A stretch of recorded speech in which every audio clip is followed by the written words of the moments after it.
The chemical smell of the hospital room was the first thing that hit me. The second was the hiss of the oxygen mask strapped to my face. I opened my eyes. Everything was sterile. White. My memories were a blur of smoke and sirens. And my face still felt sticky with soot from the apartment fire. I fumbled for the phone. My hands were shaking. I needed my parents. My father. David. Picked up on the fourth ring. His voice was impatient. Like I'd interrupted something. Dad. I whispered. My throat was raw. Dad. My apartment. It burned down. There was a pause. Not a shocked pause.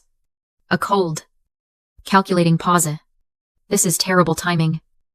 May. He finally said. His voice was flat. We have the Chronicle's food critic tonight. We'll send flowers. The line clicked. He'd hung up. I stared at the white ceiling. The beep of the heart monitor filling the air. The silence he left behind felt colder and more suffocating than the smoke ever did. Have you ever felt like the invisible one in your own family? Let me know your story down in the comments. Lying there, with the rhythmic beep of the monitor as the only sound, the numbness started to fade, and something cold and heavy replaced it. Clarity. This wasn't new. This was just louder. My whole life. I was an accessory to the brand. My parents, David and Kimberly, weren't just parents, they were curators. Their masterpiece was their high-end restaurant. A cold, minimalist space of polished concrete and single-origin everything. They were the perfect hosts. The power couple. Always dressed. Always smiling. Always networking. Their restaurant was the golden child. I was the other one. The quiet graphic designer. Not a doctor. Not a lawyer. Nothing they could easily brag about at their dinner parties. I remembered my college graduation. I stood on the lawn, holding my diploma, scanning the crowd for them. They weren't there. I got a text later. So sorry. Darling, we had an emergency tasting with the new sommelier. You understand. I always understood. I understood when I had to take out loans and work 2 jobs to pay my own tuition. Because all their capital needed to be reinvested in a new marble bar. I understood when they missed my 21st birthday for a critical networking opportunity. I remember calling them, bursting with pride. When I landed my first real design job, there was a pause on the phone. And then my mother, Kimberly, said in her smooth, hostess voice, "Oh, well, that's nice. Dear, at least it's an office job." At least, that's when I should have understood. I was sitting in that sterile hospital room, lungs aching from the smoke. And it finally clicked. I wasn't their daughter. I was a transaction. In their world, you were either an asset or a liability. A child who got into an Ivy League law school was an asset. A child who could be paraded around, who added to the brand, was an asset. A daughter who gets her apartment burned down, who calls from an emergency room on the same night as a major food critic review. She isn't a person in crisis. She's a liability. She's a messy, inconvenient complication that doesn't fit the narrative. My fire wasn't a tragedy to them. It was just a bad line item on their perfectly balanced ledger. The flowers they promised, they would be an asset. A beautiful, tasteful arrangement that proved they were caring parents.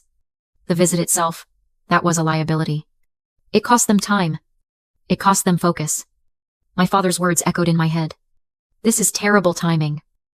I stared at the white, acoustic tile ceiling. I didn't cry. I didn't feel anger. Not yet. I just felt the click of a final puzzle piece sliding into place. The picture it formed was devastating. And for the first time, it was perfectly clear. At 3 a.m, in the dim blue light of the hospital room, I made a decision. I didn't call my parents back. I didn't beg. I didn't cry. The clarity I felt was cold and sharp. They'd hung up, and I would hang up, too. In my own way. I swiped through my contacts, past David and Kimberly, and dialed the only number I knew I could trust. Aunt Michelle, my father's older sister. She picked up on the second ring, her voice sleepy, but immediately concerned. May, what's wrong? What happened? Auntie Michelle, I whispered. And only when I heard her warm voice did my throat tighten. My apartment! It's on fire! I'm in the hospital. There wasn't a moment's silence. No calculation. No question of when. She only said 2 words. I'm coming. 45 minutes later. The door to the hospital room opened. Aunt Michelle walked in. Still wearing her nightgown. Her silver hair hastily pulled back into a bun. She carried a small bag, and a wave of warmth seemed to fill the sterile room. She didn't say anything. She just walked over, brushed a lock of soot-stained hair from my forehead, and took my hand. You're not alone, she said firmly. The nurse said they need someone to sign the paperwork. I'll take care of everything. When Aunt Michelle turned away to talk to the nurse, I closed my eyes. For the first time in hours, I felt like I could breathe, even though my lungs still hurt. 2 days later, Aunt Michelle drove me out of the hospital. We didn't go to my parents' restaurant.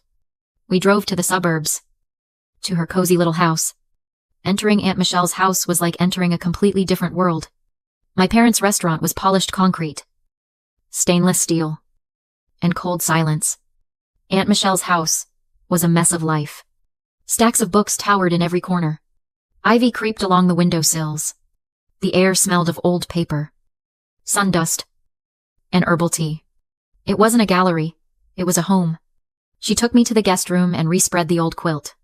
You rest, she said softly. I'll make soup. The next few days passed in a peace I'd never known. Aunt Michelle cared for me. She didn't ask many questions, but she listened. She brought me tea and soup, sat with me as I just stared out into the garden. For the first time in my life, I felt safe, seen. My belongings were gone. Everything. My clothes. My furniture. Everything I'd worked so hard to get. All except one thing. In my panic, as the fire raged, as the smoke thickened, I grabbed one thing. It was a small fireproof box I kept under my bed. It lay on Aunt Michelle's living room floor. A gray, heat-scratched object.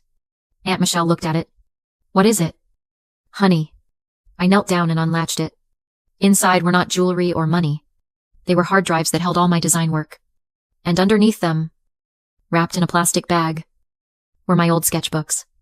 The designs, the ideas, the real parts of me that I had hidden away because they were not prestigious enough. It was the one thing I saved. It was my symbol. I saved myself. The peace of my aunt's house lasted for about a week. I was just starting to feel human again. My lungs healing. My hands steady enough to hold a coffee cup without spilling. I was sitting at the kitchen table, sketching idly in a new notebook, when my phone rang. It was an unknown number. Is this May? A professional voice asked. Yes. This is she. This is Mark, from United Mutual Adjusters. I'm handling the claim for your apartment. First, I'm so sorry for your loss. It looks like the fire investigation cleared, and the claim for a total loss has been approved. I felt a small wave of relief. Thank you. So, what happens now? The payout for personal property and displacement is $80,000. He said. I almost dropped the phone. 80,000. It was enough to start over.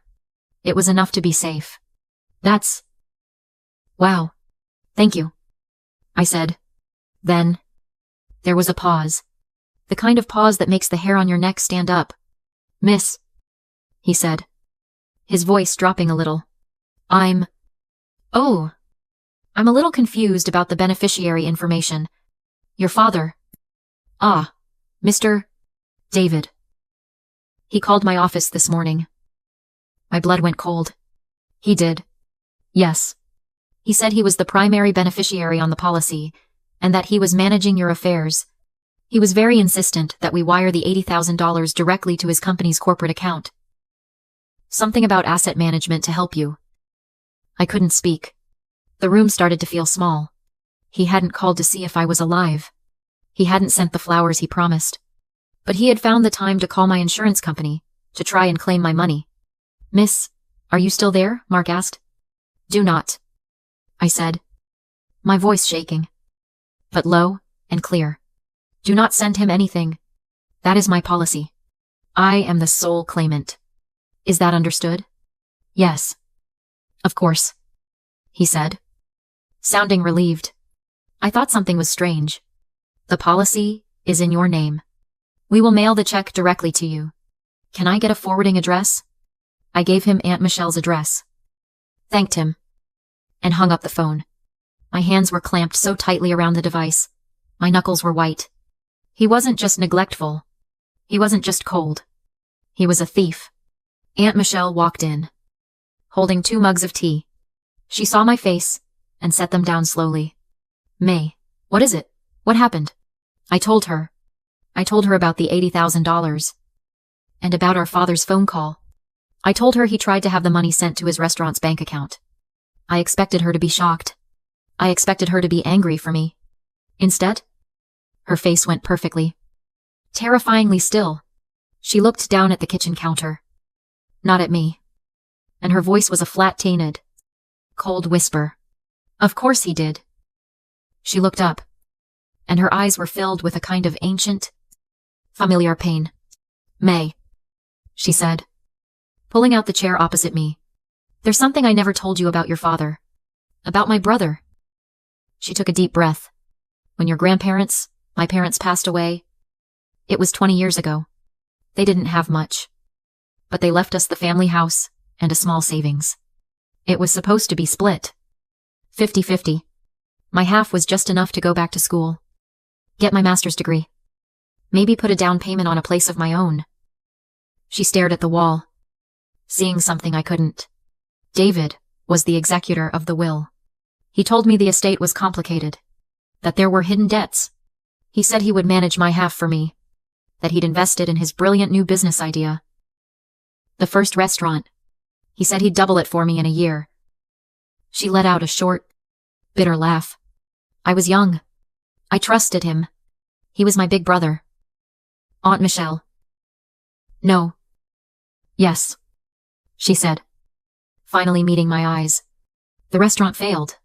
A year later, he told me the money was all gone. Every penny. My inheritance. He'd used it to pay off his suppliers and his bad debts. And I was left with nothing. He ruined me. May. He ruined my future to fund his first failure. My stomach turned. And you never. I didn't fight back, she said, her voice filled with self-loathing. I was ashamed. I was broken. He was my brother. And he told me I was making a scene when I cried. He said family helps each other out. So I kept quiet. I let him destroy me. And I kept quiet for 20 years. Just to keep the peace. She leaned across the table. And her hand, the one that had felt so warm and safe just days before, was now trembling with a cold, focused rage. He is not doing it again, she whispered, her voice like steel. I let him do it to me, but I will not let him do it to you. She stood up and walked over to the phone. I'm calling a lawyer. Aunt Michelle made the call that afternoon. Her voice was low and steady, a stark contrast to the quiet rage I'd seen in her eyes. She was talking to Michael, a lawyer she'd known for years. A man who, she said, didn't tolerate nonsense. I sat at her kitchen table, twisting a paper napkin into shreds, listening to her explain the situation, in short, precise sentences. Yes, David. Yes, her renter's insurance. He tried to divert the payout. She listened for a long moment, her knuckles white on the receiver. Then she said, Michael, can you look into it? All of it. I have a feeling this is just the top layer. She hung up and looked at me, her face set. He'll make some calls. He'll find out what's really going on. We didn't have to wait long. Michael called back the next morning. Aunt Michelle put him on speakerphone. His voice was calm, professional, and sharp, like the edge of a new blade. Michelle. May. He started. I've got the documents. It's worse than we thought. My stomach clenched. What do you mean? I pulled the original lease agreement and the insurance policy May signed when she moved into that apartment 2 years ago. Your parents. David and Kimberly were listed as primary beneficiaries on that policy from day one. I frowned. I don't remember doing that. You probably didn't, Michael said. They likely had you sign a stack of papers and slipped it in. This wasn't a recent change. May. This was systematic. They set this up. Just waiting for a contingency. The air left my lungs. Waiting. It gets worse, Michael said. And his voice was grim. I ran a public records check on their business. Their restaurant. It's not the success story they're projecting. It's drowning. Their leverage to the hilt. And they just missed a major balloon payment on their loan. They are, to be precise, $120,000 in debt and facing foreclosure within 60 days. The kitchen was silent. I just stared at the wood grain on the table. It all clicked into place. The food critic. The terrible timing. The desperate phone call to the insurance company. Aunt Michelle whispered it first. So the fire. The fire wasn't a tragedy for them, Michael said, finishing her thought. It was a lifeline. They saw that $80,000 payout as their personal bailout. This wasn't a moment of panic. May. This was calculated. This is fraud. The word fraud hung in the air. This wasn't a family dispute anymore. This was a crime. I looked at my aunt. The last little piece of me that hoped this was all a terrible, desperate misunderstanding just broke. It turned into something cold and hard. What do we do? Michael asked. My voice didn't even shake. We act first. We act decisively, he said. I'm drafting 2 things right now. First, a formal cease and desist and a revocation of beneficiary rights. Effective immediately.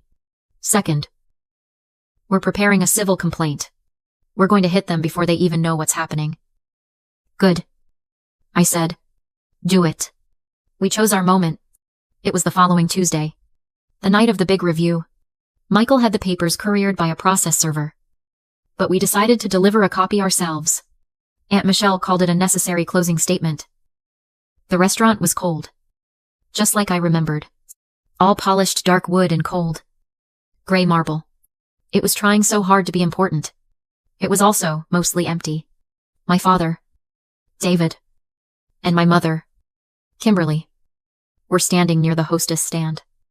Their backs rigid with anxiety. They were dressed perfectly. My mother's smile was shellacked on. Ready for the critic. Then they saw us. Aunt Michelle, me, and Michael, who looked calm and imposing in a dark suit. My father's smile didn't just drop. It inverted into a snarl. He strode toward us. His voice a low, furious growl.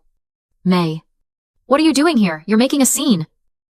My mother, Kimberly, glided up behind him, her eyes darting toward the few occupied tables.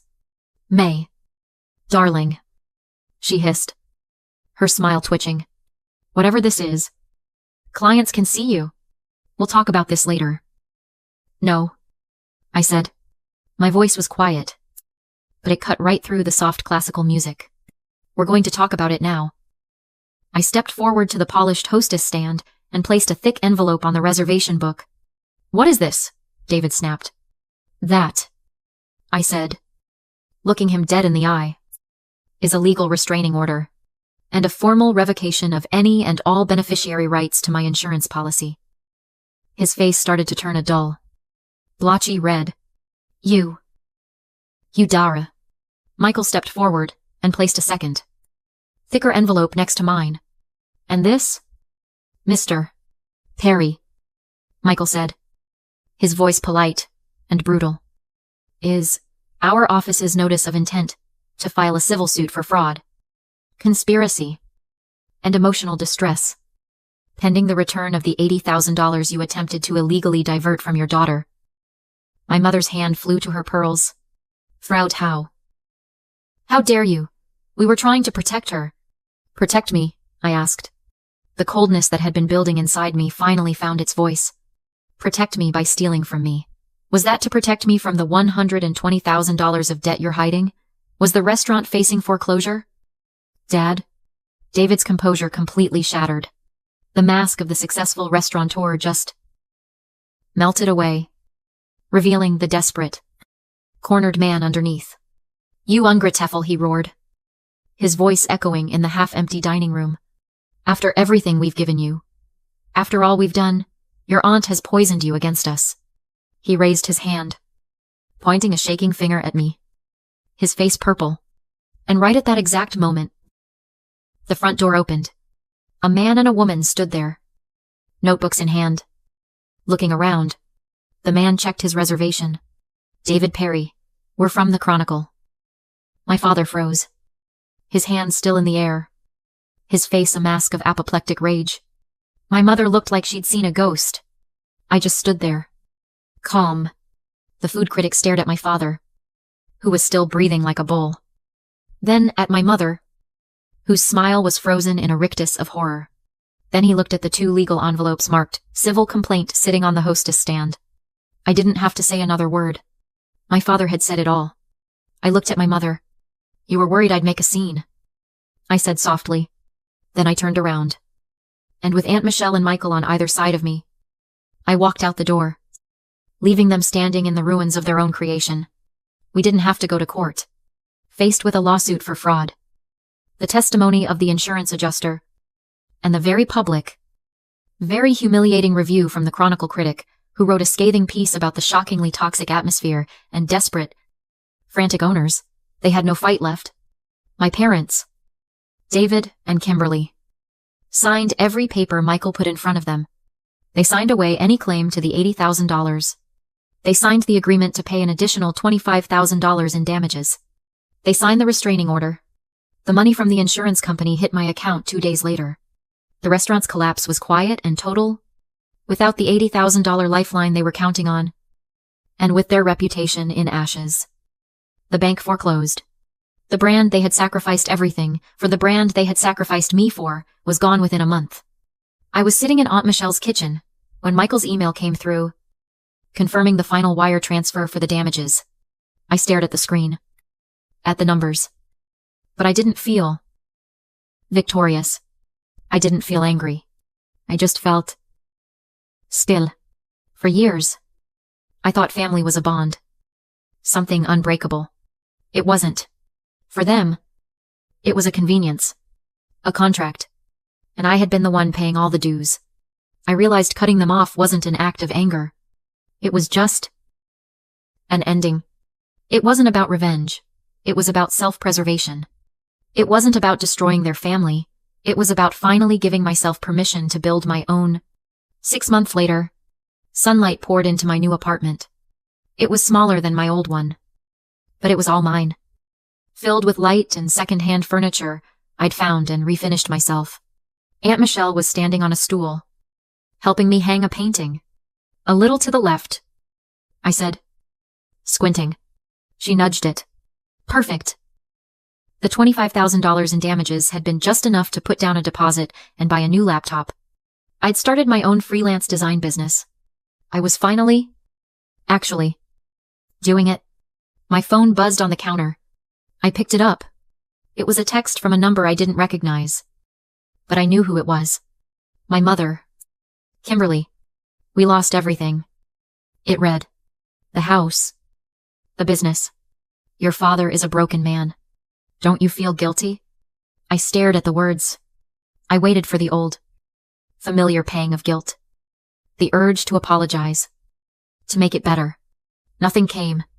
It was just quiet. I held my thumb over the screen, pressed block, and deleted the message. Aunt Michelle looked over. "Everything okay, honey?" I smiled, putting the phone face down. "Everything's perfect." I walked over to my desk, which was cluttered with papers and color swatches. I picked up the one thing I'd saved from the fire, my old sketchbook. The edges were still slightly singed. I opened it to a blank page, picked up my pen, and in the quiet, sunlit room, I began to draw. The silence didn't feel empty. It didn't feel lonely. It felt like peace.